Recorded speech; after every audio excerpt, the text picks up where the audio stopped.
Bismillahirrahmanirrahim. Assalamualaikum warahmatullahi wabarakatuh. Kembali lagi di channel saya, Atep Ruhyat. Pada modul 8, saya akan memberikan penjelasan tentang membuat rumus pada form transaksi. Ya, tapi untuk lebih memperjelas, kita langsung saja praktekkan. Nah, waktu kemarin kita sudah membahas tentang bagaimana cara membuat form ini dan memasukkan datanya. Dan sekali lagi, tolong hati-hati dalam memasukkan data ini.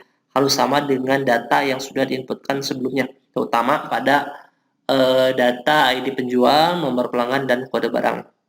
Nah, sekarang kita tinggal membuat formulasi agar si aplikasi ini bisa mendeteksi barang-barang yang sudah dibeli itu berapa yang harus bayar. Berapa sih dia harus bayar, seperti itu. Ya, dengan nominal jumlah yang sudah kita masukkan secara acak gitu ya. Nah, untuk membuat formulasinya, caranya di sini ini sudah dibuka ya form penjualannya, ini form penjualan. Jadi kalau misalnya ini di close, rekan-rekan ingin membuka form penjualan, jangan dibuka form detailnya, tapi dibuka form penjualannya. Nah, seperti itu. Ya, paham? Dan sekali lagi, kalau rekan-rekan meng-close form ini, terus ingin membuka form penjualannya, ya tinggal double klik form penjualan. Nah, seperti ini. Karena dalam form penjualan sudah nempel subformnya. Kalau rekan-rekan mendouble klik form detail subform, berarti form penjualannya tidak akan muncul. Seperti itu. Baik, untuk membuat formulasinya, yaitu caranya tinggal klik kanan di sini, ada pilihan design view. Nah, ini fitur untuk mendesain form. Ya. Nah, seperti ini contohnya. Ini sebenarnya bisa dihapus biar untuk memperenak tampilan ya, seperti ini contohnya. Ini tinggal digeser terlebih dahulu seperti ini. Nah, yang perlu diperhatikan adalah ini ditarik dulu ke bawah seperti ini biar di sini ada area kosong yang nantinya kita akan tempel rumusnya. Saya tarik sebentar biar lebih luas. Nah, seperti ini. Nah, sekarang kita fokus ke nah ini area subform. Nah, kalau di sini area form penjualan, kalau di sini area form detail subform. Nah, di sini ada form footer, kita tarik dulu areanya. Nah, di sini jadi biar di sini ada area kosong yang dimana kita akan menempatkan objek baru di sini ya. Nah, ini. Nah, sebelumnya kita akan menambahkan terlebih dahulu dua komponen di sini. Komponen pertama di sini namanya text box ya, komponen text box, dan yang kedua di sini. Nah, di sini ada menu desain, ada pilihan, nah ini text box. Diklik, tempatkan di sini satu, text box 10, kemudian klik lagi. Nah, ini text box 15. Nah, kalian jangan sampai terkecoh dengan nama text box-nya. Ini bisa beragam nama text box ini. Bisa text box 10, text box 12, dan text box yang lain. Begitupun ini dua sama. Tapi jangan terkecoh. Yang perlu rekan pahami adalah nama text box ini berapa. Terutama yang text box ini yang di atas, yang di dalam subform. Nah, minimal kalian harus tahu namanya text box berapa.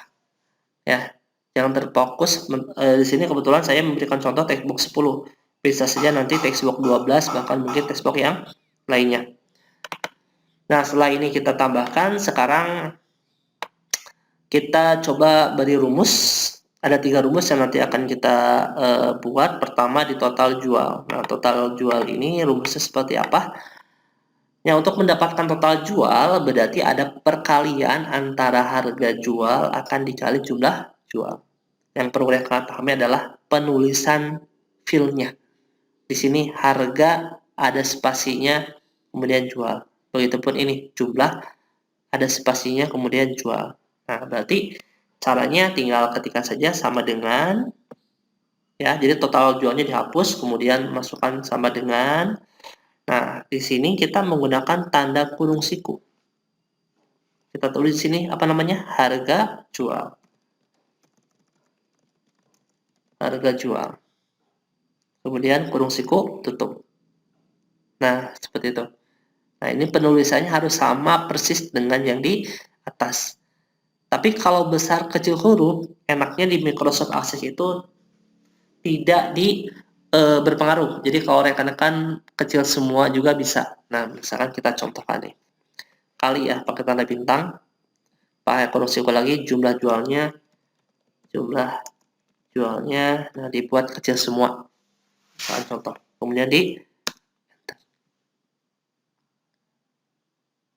apakah rumus ini sudah tepat?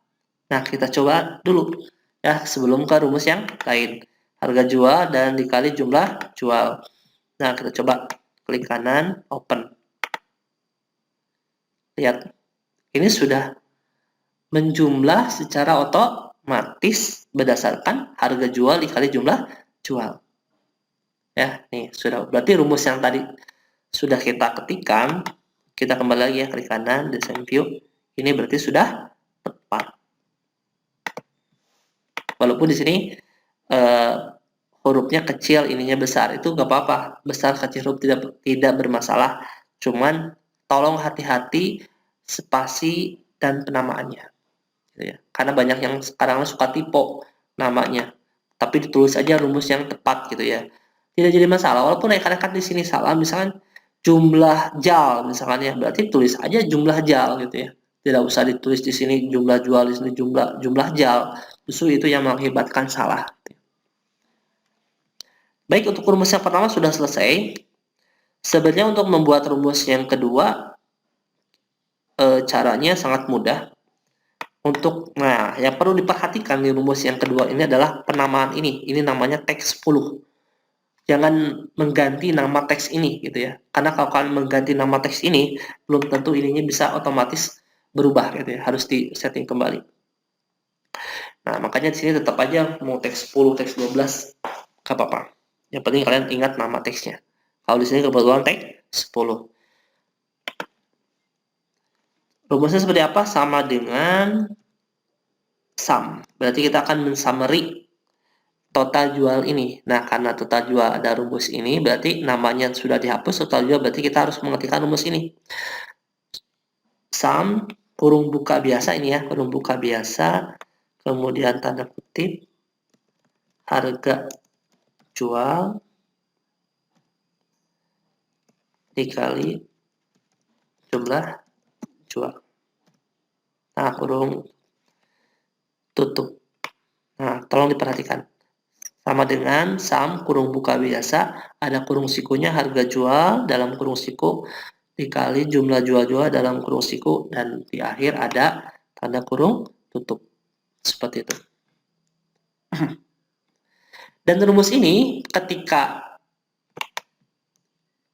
di open, dilihat, tidak akan muncul. Kenapa tidak akan muncul? Ada yang tahu? Karena di sini disimpan di area form footer. Di area form footer ini berarti tidak akan diperlihatkan dalam interface yang tadi. Nah, terus bagaimana cara untuk menampilkannya? Nah, kita tampilkan di teks 15 ini. Nah, terus bagaimana cara menampilkannya? Kita harus membuat rumus kembali. Nah, rumusnya seperti apa? Nah, kita ganti dulu ya di sini ya. Misalkan total bayar. Kita bisa edit dulu ini nih, misalkan mau ditebalkan atau hurufnya mau di lebih apa sih namanya nih? Lebih besar, boleh bisa. Bisa mau ditebalkan juga bisa. Ini mau rata kanan boleh. Nah, kita buat rumusnya di sini.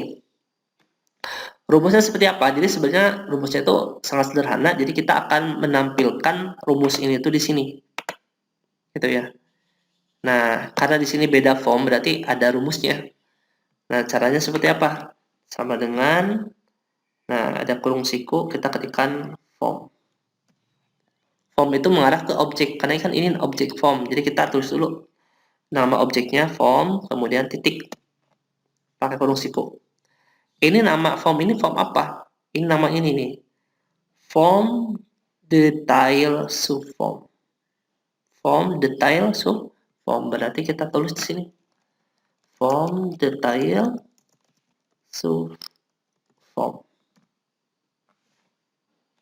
Titik. bisa titik atau bisa juga tanda ini ya, tanda seru, itu menandakan objek.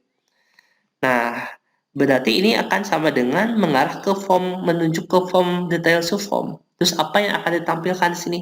Ini, rumus ini. Rumus ini ada di teks berapa? Teks 10. Ingat, di sini itu tidak ada spasinya. Berarti teks 10. Nah, kurung, sikup, enter. Nah, jika rumus tersebut sudah tepat, maka otomatis ketika di enter langsung keluar gitu ya. Ketika misalkan ketika di enter ada pesan message gitu ya, berarti itu silakan dicek kembali. Nah, rumusnya seperti ini. Sekali lagi yang perlu dipahami adalah sama dengan form itu menunjuk ke objeknya. Ini kan objek form. Titik, bisa tanda seru ya untuk menunjukkan objek. Nah, form apa? Berarti ini form detail subform. Namanya harus sama. Hati-hati dalam memberikan spasi juga, ini harus sama ya. Ini kebetulan satu spasi ya. Nah, kemudian apa? Ini tanda seru itu menunjuk ke objek ya. Nah, kita akan menampilkan ini rumus ini yang ada di teks 10. Ingat, tidak ada spasinya. Kita ketikkan teks 10. Nah, apakah rumus ini sudah tepat? Kita cek kembali.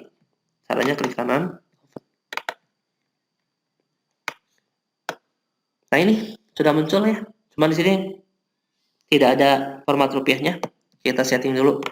Klik kanan, desain view lagi. Biar ini ada format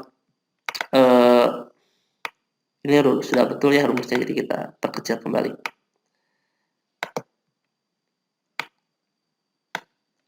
Nah, ini tinggal di double klik saja. Nah, nanti di sini ada format, pilih yang currency.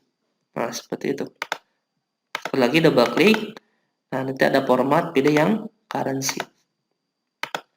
Nah, sekarang kita coba. Klik kanan, form view. Berarti total yang harus dibayar adalah 39.750 total ini. Ya. Dan itu tepat. Kalau tidak percaya silahkan coba dihitung. Jadi ketika nanti misalkan menambahkan satu lagi B05 topi 1 tambah 25.000, ketika dicek di sini jadi 64.750. Nah, itu sampai ke form penjualan. Nah, nanti diharapkan target UTS sampai sini. Jadi rekan-rekan silakan dipelajari dari mulai pembuatan project, kemudian membuat tabel, membuat relationship, membuat query, membuat form, sampai membuat formulasi pada form penjualan. Nah, nanti UTS itu sampai sini. Ya, jadi silakan dicoba, dipraktekkan, dipelajari, dan dipahami. Semoga rekan-rekan bisa melalui ujian tengah semester tersebut. Ya, mungkin sekian dari saya. Terima kasih atas perhatiannya. Saya tutup. Alhamdulillahirrahmanirrahim. Assalamualaikum warahmatullahi wabarakatuh.